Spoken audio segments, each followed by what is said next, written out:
We live in a world that glorifies the massive big wins, bold leaps, dramatic overhauls. But what if I told you that the most life-changing things aren't loud? They're not complicated. They're quiet, consistent, and small. Because real transformation doesn't come from flipping your life upside down. It comes from what you do when no one's watching. It's in the pauses, the breaths, the choices you repeat every day. This isn't about hustle. It's not about grinding until you break. It's about practicing peace, reclaiming your mind, owning your presence, and building a life that feels good on the inside, not just looks good on the outside. These 10 habits aren't revolutionary at first glance, but they will absolutely revolutionize your life if you let them. Make your bed first thing every morning. Not because it looks nice, not because someone told you to, but because it signals something deeper. You are taking control. Before the emails, before the scrolling, before the world asks anything of you, you've already decided I start my day with intention. There's power in that. It might seem like just a few pillows fluffed and a blanket straightened, but what you're really doing is sending a message to your brain. We show up, even in the small things. You're telling yourself that chaos doesn't get to run the show today. You get to lead. You get to decide how this story begins. And when your mind is tempted to spin out later, when work gets hard, when the texts don't come back, when your plans go sideways, you've already got one win under your belt. You did something. You finished something. You created structure when everything else felt like noise. You might think it's too simple to matter. But that's exactly why it works. Big change doesn't come from giant events. It comes from small, consistent signals to your identity. This one act, every morning, says, I take care of what's mine, my space, my peace, my beginning. And the world may be loud, but this space, this first moment, it belongs to me. You create discipline in the most gentle way possible by honoring your own start. That's not just a task. That's a rhythm, a reset, a ritual that grounds you in your own authority without needing to announce it. You just do it. Quietly, confidently, repeatedly, and slowly, it reshapes how you carry yourself through everything else the day throws at you. Practice micro-gratitude. Not the kind you post about, not the kind that feels forced or polished, but the kind that lives in your body, in your breath, in the smallest corners of your day. It's easy to chase after the big things until everything is finally right before you say, I'm thankful. But gratitude isn't a finish line. It's not some reward you earn once life gets perfect. It's a lens you choose to wear right in the middle of the mess. You don't need a sunset on a beach to feel it. You just need a moment, a warm sip of coffee, the way your favorite hoodie fits just right, the quiet click of your front door locking behind you when you finally get home. These are not insignificant. They are anchors, because your mind is wired to scan for problems, to anticipate what might go wrong next. That's survival. But micro-gratitude retrains that lens. It tells your nervous system, you're safe right now. You're okay in this breath.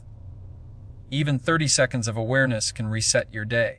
Pause and find one thing. Just one. The sound of rain outside. The smell of breakfast cooking. That feeling when your playlist hits the exact mood you didn't know you needed. Gratitude on that scale doesn't require effort. It requires presence. And presence isn't loud. It's still. It's the choice to notice what already is instead of chasing what should be. And when you make that a habit, when it becomes something your brain starts doing automatically, you don't need to constantly escape your life to find joy. You start finding joy where you are. And that changes everything. You start waking up differently. You listen differently. You even breathe differently. Because instead of rushing through the hours waiting for peace to arrive, you start realizing it was already here. You just hadn't slowed down enough to see it. Gratitude becomes less about writing things down and more about living them, moment to moment, heartbeat to heartbeat, until your ordinary life starts to feel like something quietly extraordinary. Talk to yourself, not at yourself. There's a difference. One heals, the other harms. Most people don't realize how loud their inner world is, how heavy their self-talk becomes over time. We learn early how to be our own worst critics, how to tear ourselves apart in the privacy of our own minds, how to rehearse shame like it's a script we didn't even write, but keep performing anyway. But what if the voice in your head could become a friend instead of a bully? What if you started speaking to yourself like someone worth listening to? It's easy to catch yourself using words that you'd never say to someone else. You're so lazy. You're messing everything up again. Why can't you just get it right? And we say it so often we start to believe it. That inner dialogue shapes the tone of our days, our choices, our relationships, everything. You don't become who you want to be by hating who you are. You grow when you feel safe inside your own mind. You rise when you make space for kindness without needing permission. The shift doesn't happen overnight. It happens in small pauses. You catch the harshness, you catch the old tape playing, and you decide to rewrite the script. You remind yourself, you're trying, you're doing better than you think. One step at a time is still progress. These aren't empty affirmations, they're recalibrations. You're shifting from attack mode to connection mode, from self-sabotage to self-support. You're not avoiding accountability, you're just choosing not to weaponize your own voice against yourself. And the more you practice that, the more natural it becomes. You stop performing perfection and start practicing compassion. You start standing in front of the mirror and seeing someone real, not flawless, not finished, but fully human and worthy of grace. The same way you'd talk to someone you love when they're going through it, you begin to offer that same energy to yourself. That's not weakness. That's maturity. That's what it means to have emotional intelligence, to lead yourself before trying to lead anyone else. Because the tone you use when no one's listening, that becomes the energy you bring into every room, every conversation, every decision. And when that tone shifts from punishment to partnership, from pressure to patience, something inside you begins to settle. You walk lighter. You hold your head differently. You start becoming someone who doesn't just survive their own mind, but finds peace in it. Look people in the eye, even briefly. It's one of the smallest things you can do, and yet it holds a kind of power that most overlook. We live in a world that's constantly trying to pull our attention away, down to the screen, over to the noise, into the distraction. But when you look someone in the eye, even for a moment, you're saying, I'm here, I'm present, I see you. And that matters more than we think, not just for the other person, but for you. Because eye contact isn't just about connection with others. It's about building inner trust with yourself. When you avoid someone's gaze, especially in moments that matter, whether it's a hard conversation, a vulnerable pause, or even a passing interaction, it's often rooted in something deeper: insecurity, doubt, that quiet question lingering underneath, am I enough?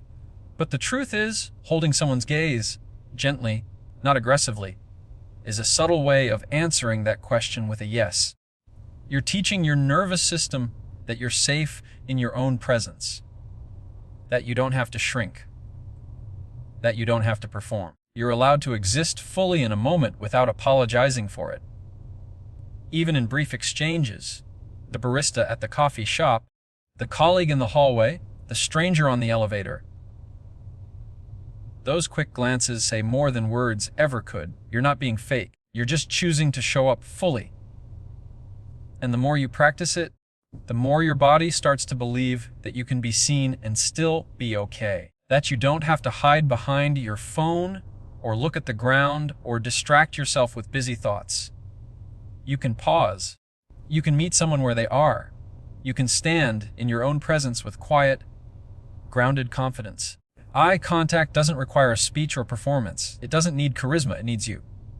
Present, still, grounded. And you'll notice, over time, that as you give that attention outward, it reflects inward. You'll start to trust yourself more in conversation. You'll begin to feel less like a background character in your own life and more like someone who is fully engaged, fully alive. The kind of person who doesn't need to raise their voice to be heard, because their presence already speaks for them. And that's the real shift. You're not trying to prove anything. You're just becoming someone who can meet the world, moment by moment, eye to eye, without needing to look away. Pause before you respond. That pause, it's a doorway. And most people rush right past it without even realizing it's there. In a world that rewards speed, reactions, hot takes, and instant replies, taking a breath before you speak feels almost unnatural. But that breath, that pause, it's where your power lies. Because there's a difference between reacting and responding. One is impulsive. The other is intentional. One is emotion trying to win. The other is wisdom stepping in. Think about how many situations could shift if you gave yourself just 2 seconds. A heated conversation, a critical text, a moment of frustration with someone you care about. Those few seconds become the difference between saying something you regret and saying something you mean. They become the difference between escalating and understanding. When you pause, you give your nervous system time to recalibrate. You let the emotional surge settle just enough to hear yourself think again. And that's not weakness. It's maturity. That's you deciding to protect your peace instead of proving a point. We're not taught this growing up. Most of us learn to defend ourselves quickly, to interrupt, to get our words in before we feel small. But here's the truth: when you pause, you're not giving up power. You're choosing a higher version of it. You're saying, I don't need to be reactive to be real. I don't need to rush to be respected. That's a quiet strength. And over time, it becomes a habit. The pause becomes your filter. It catches the impulse before it turns into damage. It catches the ego before it speaks on your behalf. And in that space, something else rises: clarity. Clarity about what matters. Clarity about what the other person is really trying to say underneath their own defenses. Clarity about how you actually want to handle this. Not based on emotion, but based on intention. That kind of clarity doesn't come when you're quick to respond. It comes when you give yourself enough time to feel, process, and choose. Not just react to the loudest feeling in the room. You start to notice the stories your mind tries to create in the moment. The assumptions, the judgments, the fear. And you realize you don't have to follow all of them. You can pause, sift through the noise, and speak from a place that's grounded, not shaken. And that changes the energy you bring into conversations. People feel it. They sense that you're listening not just to reply, but to understand. They feel less defensive. You feel more in control, not controlling others, but in control of yourself. You stop handing your emotions over to every trigger that shows up in front of you. You learn that silence isn't the absence of strength. It's often the loudest form of it. That pause becomes your shield, your compass, your reset button. It becomes the small moment that protects your big moments. The practice that makes peace possible. The breath that builds emotional muscle over time. Use the on-minute rule. If something will take less than 60 seconds to do it right then. No postponing, no stacking it onto an invisible to-do list that only grows heavier by the hour. This habit might seem small, but it's one of the most powerful shifts you can make in how you move through your day. Because it's not really about the task. It's about your relationship with action, with follow-through, with the micro decisions that build your mental environment. See, every time you delay something simple, responding to a text, putting that cup in the sink, hanging your jacket, throwing away the junk mail, it doesn't just sit there physically. It sits in your brain. It takes up space in your subconscious like a tab left open in your mental browser. You may think you've ignored it, but your mind hasn't. And the more you let those little things accumulate, the more you begin to carry a low-grade tension you can't quite name. You're not lazy. You're overloaded, not by big things, but by small ones that never got cleared out. The 1-minute rule interrupts that pattern. It teaches your brain that action doesn't have to be exhausting. That momentum isn't about giant leaps. It's about gentle nudges. You're retraining yourself to trust that effort doesn't have to come with burnout. You're learning to respect the moment something enters your field of vision. The notification that just popped up. Answer it now. The piece of paper on the floor. Pick it up. That thought to refill your water.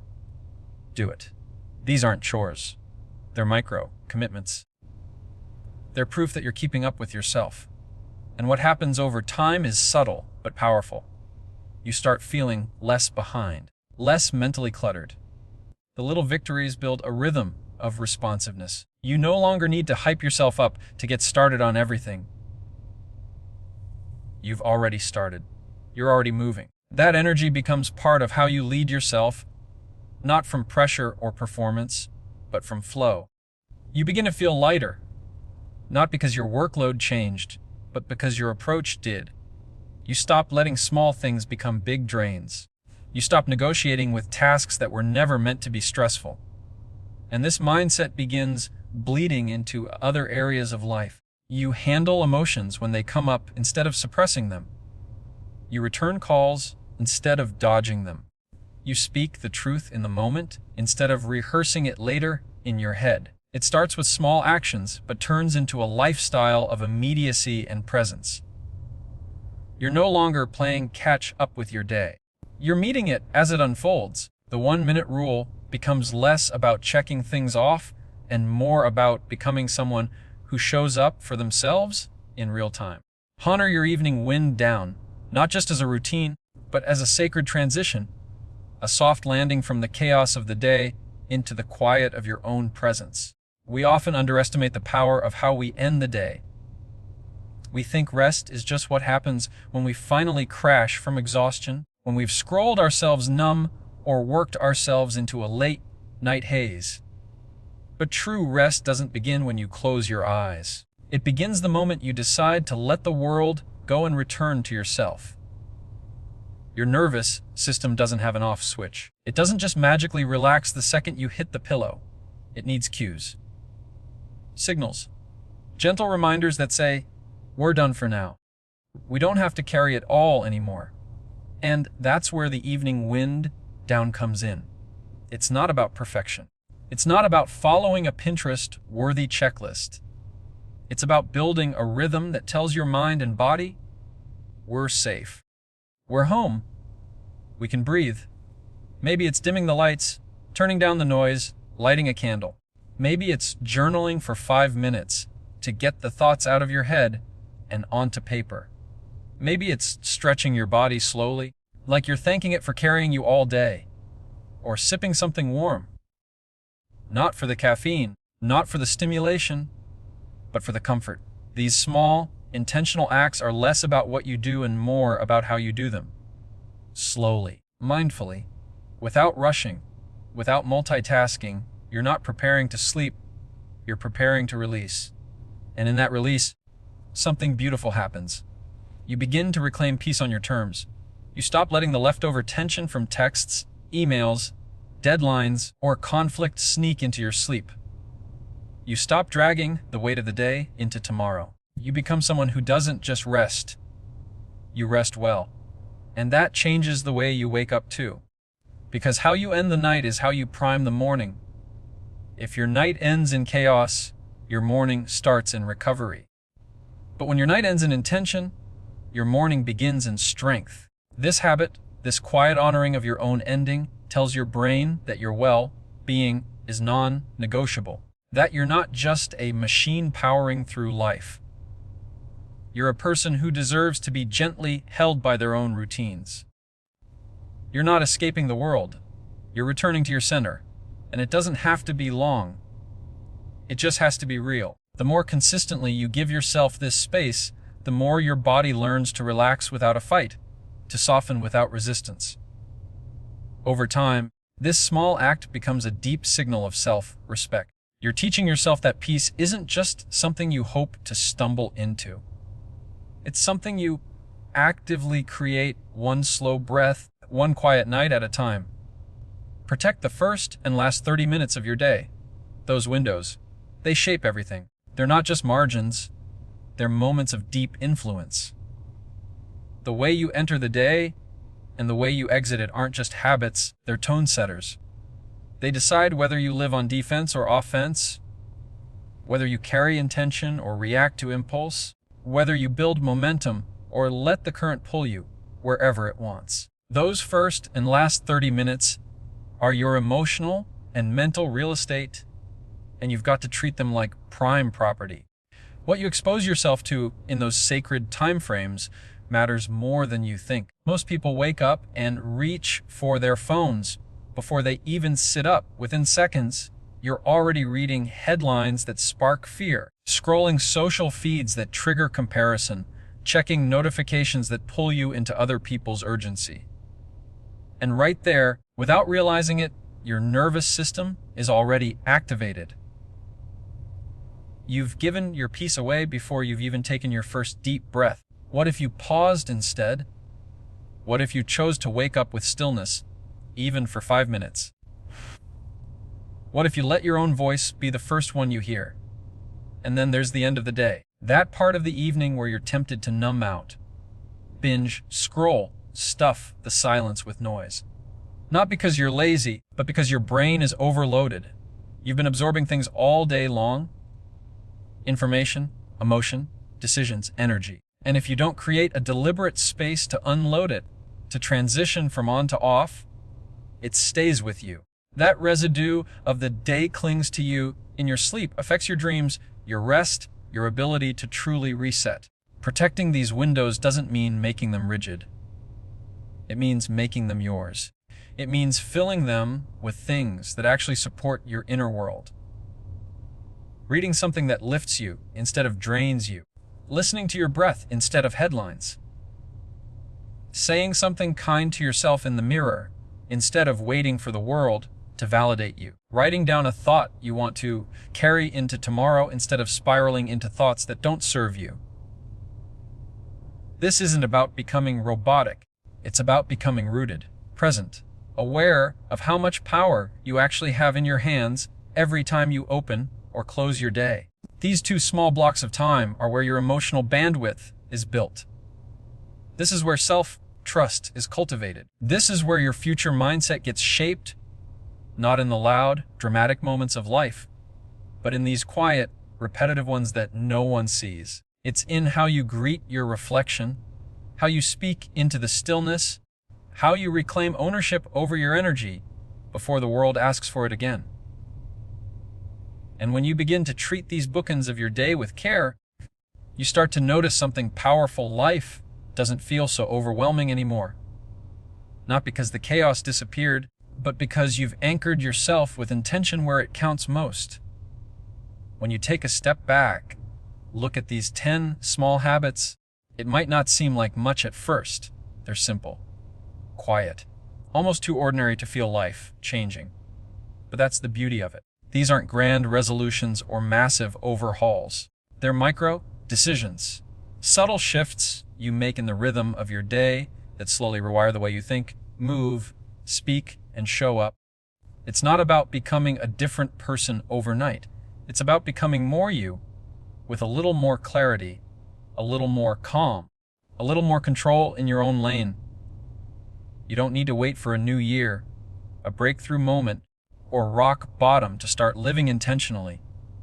You just need to start with what's already in front of you. Protect your peace. Be present with people. Respect your energy. Lead yourself quietly before the world gets loud. And as you do, something begins to shift, not just in how you handle your day, but in how you carry yourself through it. You become someone who doesn't just survive life, you shape it moment by moment, choice by choice. And that's where real change lives, not in the noise, but in the small, steady things done consistently with care. That's how your life changes forever.